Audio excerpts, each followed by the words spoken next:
여러분을 사랑하고 계시는 줄 믿습니다. 예.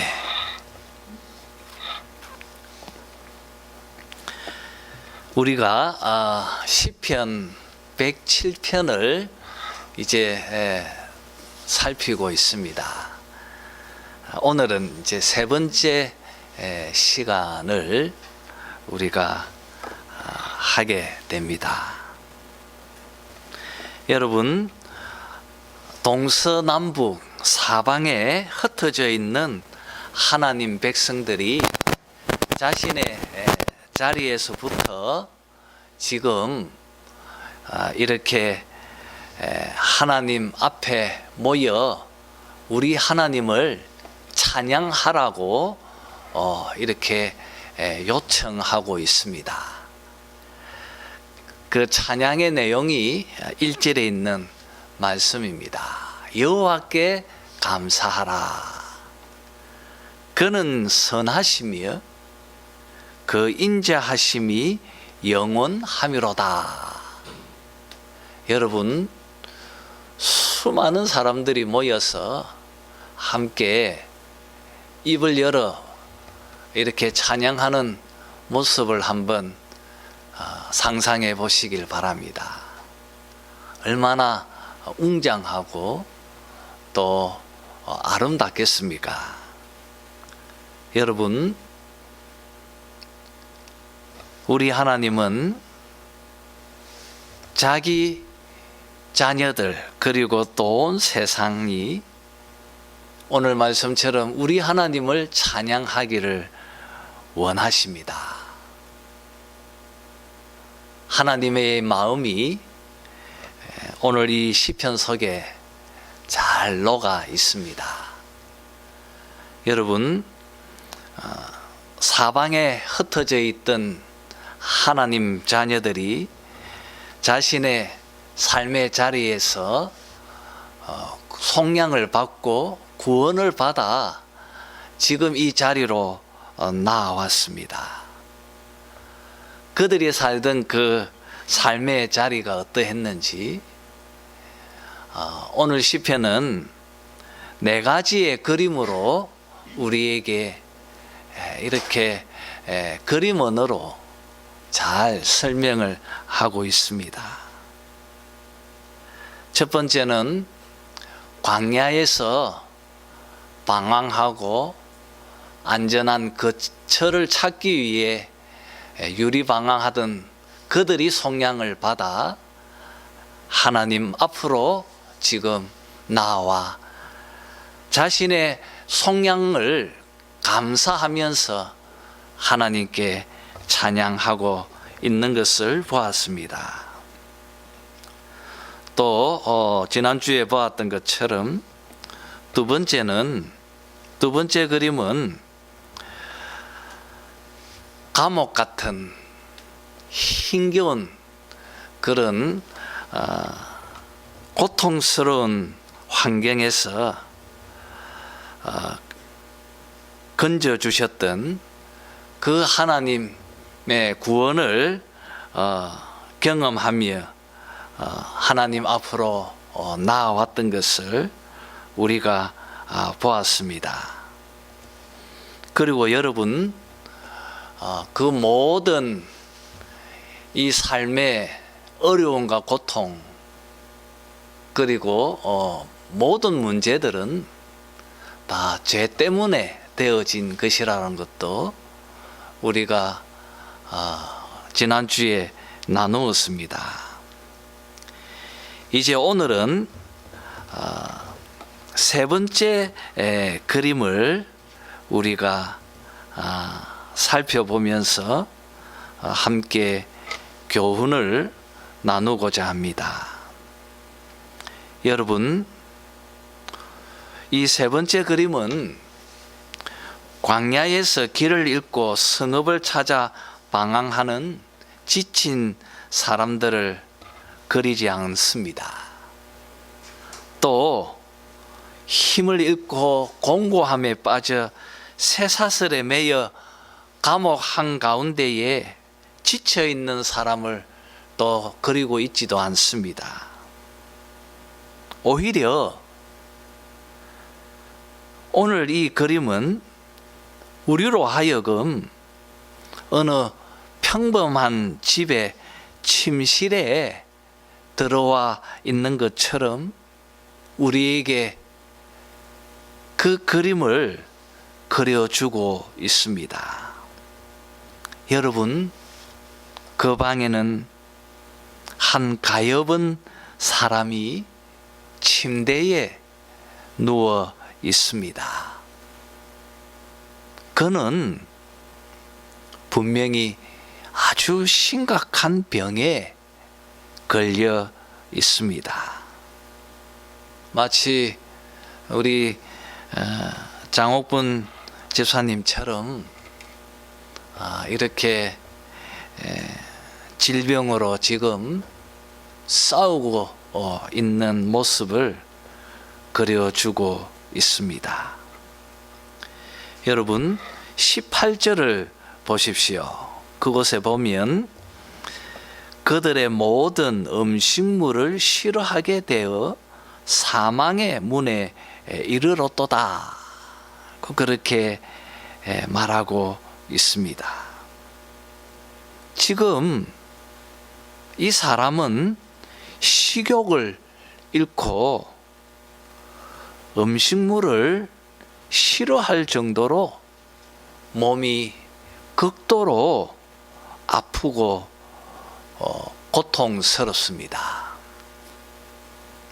아마도 그의 얼굴빛은 매우 창백해 있을 것입니다. 그리고 입술에도 혈색이 없고 아주 창백해 있을 것이라고 상상케 되어집니다. 질병과 싸운다고 온몸이 지금 수척해 있습니다. 몸이 병들어 있으니까 마음도 점점 연약해져 가고 견딜 힘이 자꾸 사라져 갑니다. 그래서 시인은 18절에서 이 사람이 급기야 사망의 문에 이르렀다고 말하고 있습니다. 문만 열면 죽음으로 엄부로 나아가는 것처럼 마지막 생명의 불꽃이 사그라져 버릴 듯 그런 장면을 오늘 시인은 우리에게 그려주고 있습니다. 사랑하는 성도 여러분, 왜 이 사람은 이렇게 깊은 질병에 빠진 것일까요?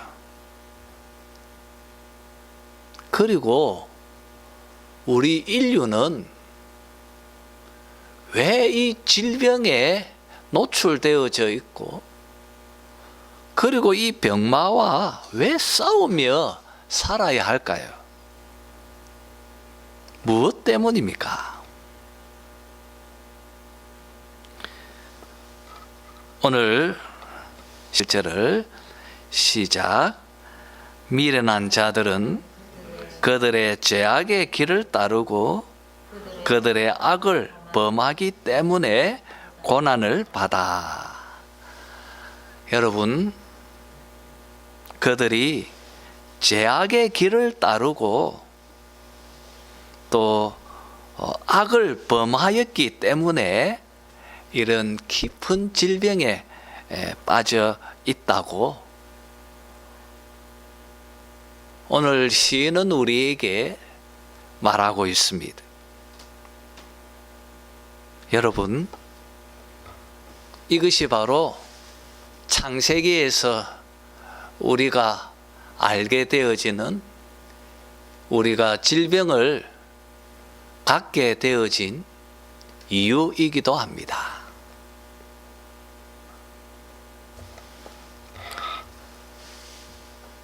김세윤 교수님 그 책을 보면 질병을 죽음의 징조로 설명을 합니다.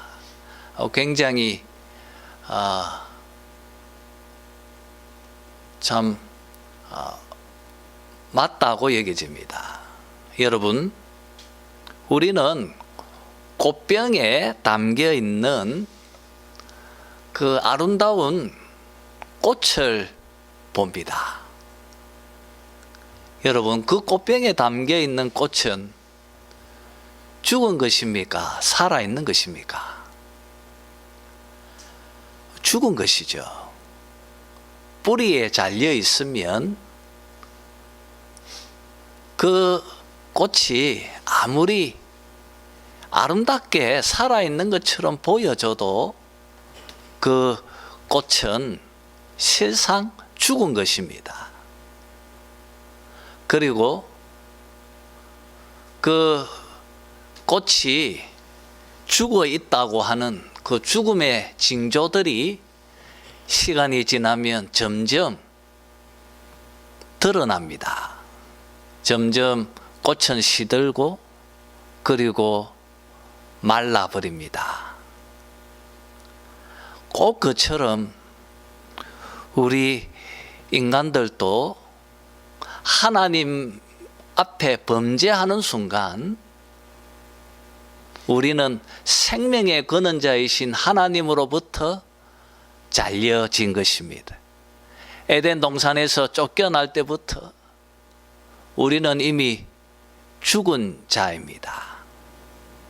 그리고 그 죽음에 대한 징조들이 우리 몸에 나타나는 것입니다.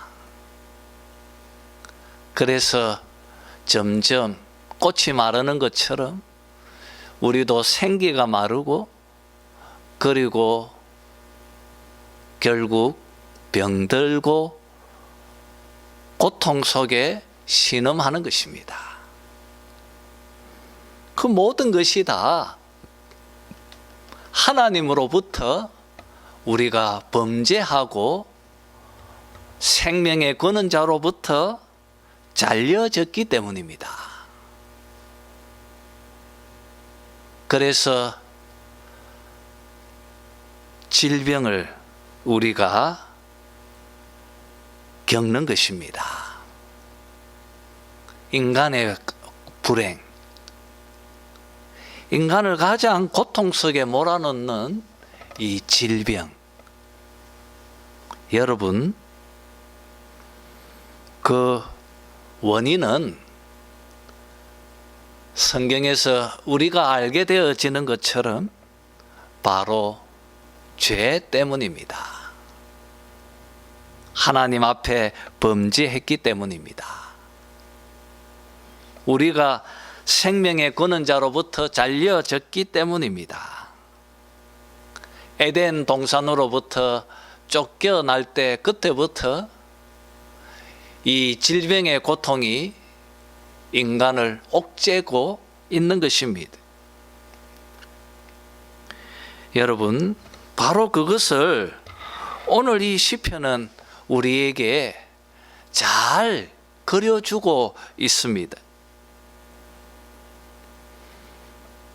죄악의 길을 따르고 악을 범하였기 때문에 인간은 이런 질병이라는 숙명적인 고통을 겪게 되는 것입니다. 여러분, 오늘 말씀을 이런 교리적이고 원론적인 말씀뿐 아니라 또 우리가 한번 생각해 보면 육체의 건강을 한번 생각해 봅시다. 육체가 건강하기 위해서는 우리는 나름의 법칙들을 우리는 지혜롭게 세워서 규칙적인 식생활도 하고 운동도 하고 또 주변 환경들을 건강하게 바꾸어 놓으면서 우리의 육체의 건강을 지켜나가려고 우리들은 힘을 씁니다. 육체의 건강을 위해서 나름의 이런 법칙들을 세우고 지켜가는 것처럼 영혼도 그렇습니다. 영혼의 건강을 위해서, 우리 영적인 건강을 위해서 우리가 또 나름의 법칙을 세우고 또 원칙들을 또 만들어서 행합니다. 여러분 한번 생각해 보십시오. 어떻게 하면 우리의 영혼이 건강할 수 있겠습니까? 우리는 에덴 동산을 생각해 볼 수 있습니다. 여러분, 에덴 동산의 그곳은 어떤 곳이었습니까? 그곳은 하나님을 의식하고 하나님을 대면하고 하나님 앞에서 살아가는, 바로 하나님과 동행하는 그런 삶이었습니다. 그리고 에덴 동산은 하나님의 계명을 지키고 순종하는 곳이었습니다. 선악을 알게 하는 나무의 실과를 먹지 말라. 이 계명을 지키는 가운데 바로 이 영적인 은혜와 부요함이 에덴 동산에 약속되어져 있었습니다. 바로 여러분, 이것이 우리 영혼의 건강을 지켜나가는 방법일 것입니다. 하나님과 동행하는 삶, 그리고 하나님의 말씀에 순종하는 삶. 마치 우리 육신의 건강을 위해서 지켜야 하는 것처럼 우리 영혼의 건강을 위해서 우리가 지켜야 할 그런 법칙들일 것입니다. 그런데 여러분, 그러지 못해서, 그렇게 살지 않아서 지금 이런 많은 어려움과 고통, 질병을 겪고 있다고 시인은 말합니다. 그러면서 여러분, 이런 자들을 오늘 시인은 17절에서 미련한 자라고 말합니다. 미련한 자라고 말하고 있습니다.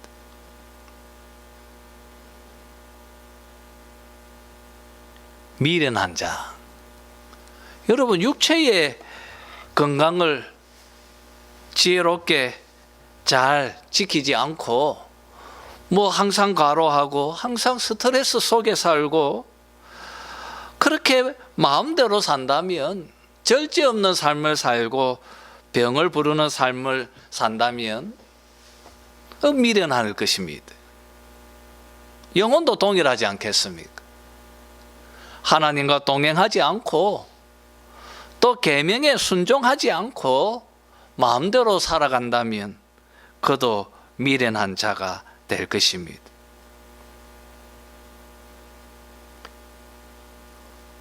생각해 보면 사실은 그 미련한 자들에게 다가온 것이 질병이라고 한다면 이건 역시도 스스로가 만들어 놓은 함정일 것이라고 여겨집니다. 사랑하는 성도 여러분, 죄인으로 태어난 인생들, 사실 우리들은 미련한 자들입니다. 그렇지 않습니까? 여전히 인간들은 죄악의 길을 따르고 있고 악을 범하고 있습니다. 우리가 살고 있는 이 세상을 생각해 보십시오. 지금 지구도 깊은 병이 들지 않았습니까? 갈수록 세상이 뜨거워져서 지금 우리나라에 일어난 이 산불도 인간이 미련했기 때문이었고, 그리고 지구가, 이 세상이 병들었기 때문일 것입니다. 왜 이렇게 전쟁이 끊임없이 계속되어지고 있습니까? 우리가 병들었기 때문입니다. 우리가 지혜롭지 못하고 우리가 미련하게 살고 있기 때문입니다. 여러분,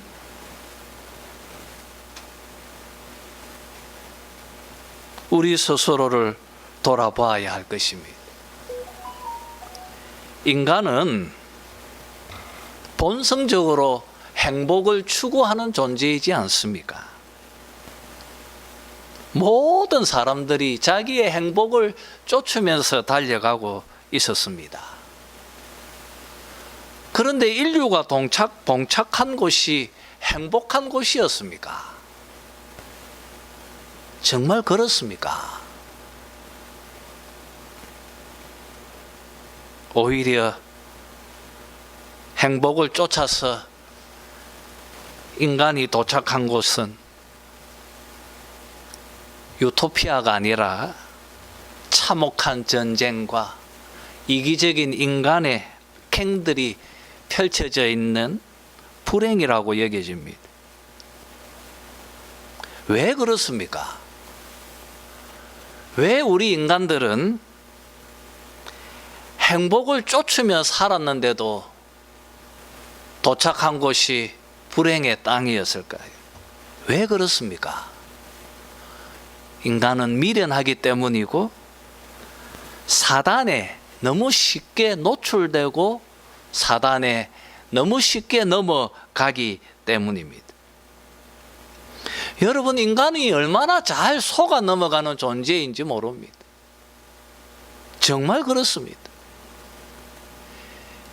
사단은 또 얼마나 우리를 잘 속이는지 모릅니다. 우리는 세상을 살아가면서 많은 사람들을 만나고 그 사람들에게 거짓으로 속임당할 때가 많이 있습니다. 그래서 절망하고 고통을 겪을 때도 많이 있습니다. 우리가 그런 것들을 살면서 경험하게 되어집니다. 여러분, 죄악의 길로 가면 결국 인류가 도착할 곳은 사망의 문이 될 것입니다.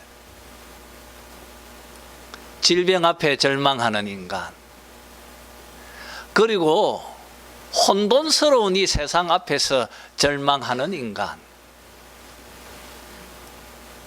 도무지 해결할 길이 보이지 않는 그런 상황, 그리고 너무 쉽게 잘 속아 넘어가는 그런 우리 연약한 인간,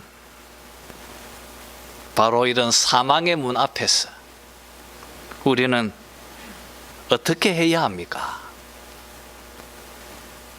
이 우울하고 이 비참한 이 상황에서, 이 세 번째 그림에서 시인이 우리에게 제시하는 해결책은 무엇입니까? 그리고 하나님은 이런 절박한 상황에서 우리를 속량하시고 구원하시기 위해서 무엇을 행하셨습니까? 우리 다 함께 오늘 설교의 논지가 되는 20절을 한번 읽었으면 합니다. 다 같이 읽겠습니다. 시작. 그가 그의 말씀을 보내어 그들을 고치시고 위험한 지경에서 건지시는 도다. 여러분, 질병 앞에, 그 사망의 문 앞에서 한의 절망 속에서 몸부림치는 우리 인생을 건지시기 위해 우리 하나님께서 말씀을 보내어 주셨다고 말하고 있습니다. 말씀을 보내어, 그의 말씀을 보내어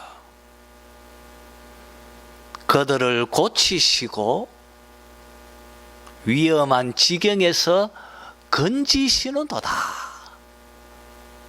얼마나 아름답습니까?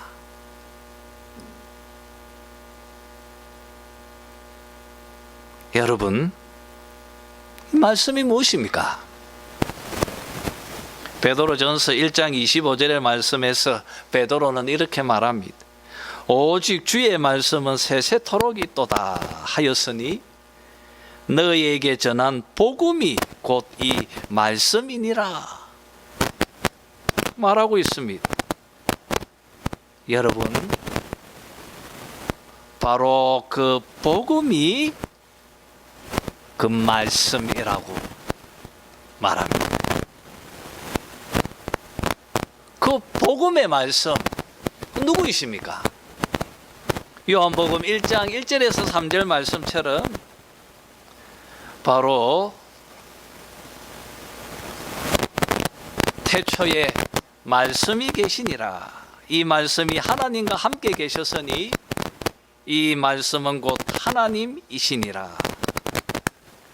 그가 태초에 하나님과 함께 계셨고 만물이 그로 말미암아 지은 바 되었으니 지은 것이 하나도 그가 없이는 된 것이 없느니라.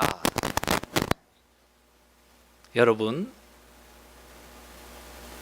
이렇게 세상을 창조하셨던 바로 그 말씀, 하나님이셨던 그 말씀이 요한복음 1장 14절 말씀처럼 육신이 되어 우리 가운데 거하셨다고 말하고 있습니다. 하나님이신 그 말씀이 육신의 몸을 입고 우리 가운데 거하신 분이 계십니다. 그가 바로 우리 주 예수 그리스도이십니다. 오래전에 우리 하나님께서 이름 모르는 한 시인을 통하여서 우리에게 바로 그 깊은 영혼의 질병에서 고치시고 구원하기 위해서 보내어 주실 바로 그 말씀이신 예수 그리스도를 오늘 20절 말씀을 통하여 우리에게 예언해 주고 계십니다. 여러분, 우리 하나님께서 죽음과 사망의 문 앞에서 신음하는 우리들을 건지시기 위해 예수님을 우리에게 보내어 주셨습니다. 마태복음 9장 12절 말씀처럼 건강한 자에게는 의사가 쓸데없고 병든 자에게라야 쓸데있느니라. 주님의 말씀처럼 예수님은 우리를 고쳐 주시기 위해서 보내어 주신 보냄을 받은 의사 되십니다. 그리고 인간이 지니고 있는 이 죄, 모든 불행의 근원이었던 이 죄로부터 우리를 구원해 주실 수 있고 또 우리를 치료해 주시고 고쳐 주실 수 있는 유일한 분은 바로 예수님이십니다. 우리 다 함께 히브리서 9장 22절을 찾아 읽도록 합시다. 히브리서 9장입니다. 9장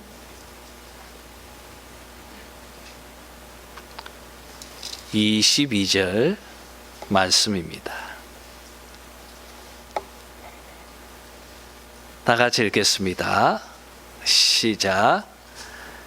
율법을 따라 그의 모든 물건이 피로서 정결하게 되나니 피 흘림이 없은즉 사함이 없느니라. 여러분, 의사 되신 예수님께서 어떤 방식으로 우리를 고쳐주셨습니까? 어떻게 우리를 그 사망의 문에서 건져주셨습니까? 절망에서 울부짖는 우리를 어떤 방식으로 구원해 주셨습니까? 피 흘림이 없은즉 사함이 없느니라. 여러분, 바로 예수 그리스도께서 자기의 피를 흘려주셔서 우리를 죄에서 속량해 주시고 질병에서 벗어나게 해 주시고 눈물과 고통 속에서 아골골짜기에서 우리를 인도해 주신 것입니다. 여러분, 그래서 사도는 이 히브리서 9장 13절 14절 한 위에 있는 거 읽어볼까요? 13절 14절을 읽어 12절에서 14절까지 읽어봅시다. 9장 다 같이 읽죠. 시작. 염소와 송아지의 피로 하지 아니하고 오직 자기 피로 영원한 속죄를 이루사 단번에 성소에 들어가셨느니라. 염소와 황소의 피와 및 암송아지의 죄를 부정한 자에게 뿌려 그 육체를 정결하게 하여 거룩하게 하거든 하물며 영원하신 성령으로 말미암아 흠없는 자기를 하나님께 드린 그리스도의 피가 어찌 너희 양심을 죽은 행실에서 깨끗하게 하고 살아계신 하나님을 섬기게 하지 못하겠느냐. 여러분, 염소와 황소의 피, 암송아지의 죄, 여러분, 이런 것들을 뿌려서 우리의 육체가 정결하고 거룩하게 만든다면 영원하신 성령으로 말미암아 흠없는 자기를 하나님께 드린 그리스도의 피가 우리의 양심을 깨끗하게 하지 못하겠습니까? 그가 우리를 위해 피를 흘리심으로 우리가 정결케 되고 우리가 거룩한 자가 되고 그리고 우리를 불행케 하는 모든 죄로부터 벗어나게 되어지고 그리스도께서 십자가와 부활로 사단과 싸워 승리하셔서 우리로 참 생명으로 이끌어 주신 것입니다. 이것이 바로 복음입니다. 이것이 기독교입니다. 이것이 복음입니다. 그리고 바로 그 복음이 우리 주 예수 그리스도이십니다. 그분 안에 희망이 있습니다. 그분 안에 구원이 있습니다. 그분 안에 참 행복이 있습니다. 그가 그의 말씀을 보내어 그들을 고치시고 위험한 지경에서 건지시는도다. 여호와의 인자하심과 인생에게 행하신 기적으로 말미암아 그를 찬송할지로다. 여러분, 그리스도 안에 이 참된 회복을 경험하고 누리는 여러분이 되셨으면 합니다. 복음은 능력이 있습니다. 주님이 우리와 함께 하고 계십니다. 바울은 예수님의 치료와 회복이, 이 구원이 고치고 치유하는 것 이상 그걸로 멈추는 것이 아니라 훨씬 더 큰 세상이 열려진다는 것을 가르치고 있습니다. 그런즉 누구든지 그리스도 안에 있으면 새로운 피조물이라. 이전 것은 지나갔으니 보라 새 것이 되었도다. 그리스도 안에 완전한 회복이 있을 뿐 아니라 새로운 창조가 있다고 말하고 있는 것입니다. 사랑하는 성도 여러분, 우리는 다 그리스도 안에 있는 자들입니다. 이제 더 이상 질병이 우리를 위협하지 않을 것입니다. 이 말은 질병이 우리에게 찾아오지 않는다는 말이 아니라 질병이 우리를 옥죄고 우리를 절망으로, 이 사망의 이 절벽으로 밀어넣지는 않을 것이라는 것입니다. 왜냐하면 죽음의 그 문을 열면 우리는 더 빛나는 행복의 세상으로 들어가게 될 것이기 때문입니다. 그리고 그 눈물과 고통이 변하여서 기쁨과 행복으로 바꾸어 주실 것이기 때문입니다. 이제 말씀을 정리하겠습니다. 여러분 어떻습니까? 오늘 말씀을 통하여 여러분 스스로를 돌아보았으면 합니다. 혹시 육체의 질병으로 고통을 겪고 계시지는 않습니까? 복음이, 그리스도께서 그 고통을 고쳐 주실 것입니다. 우리의 마음에 생기를 불어넣어 주실 것입니다. 넉넉히 견디고 이겨 나가게 하실 것입니다. 구원의 은혜를 베푸셔서 기적을 경험케 하실 것입니다. 그리고 여러분 또 영적으로 곤피하고 힘들 때가 있다면 그리스도 안에서 이 말씀으로 통하여서 여러분 고침받고 그리고 건짐받는 은혜를 경험하셨으면 합니다. 그래서 주일 함께 모여 예배드릴 때 우리 함께 입을 열어 찬양했으면 좋겠습니다. 여호와께 감사하라.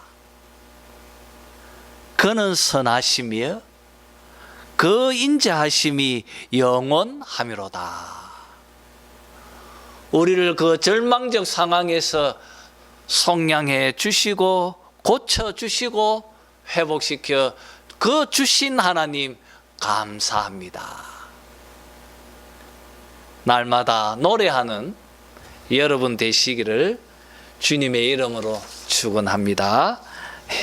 기도하도록 하겠습니다.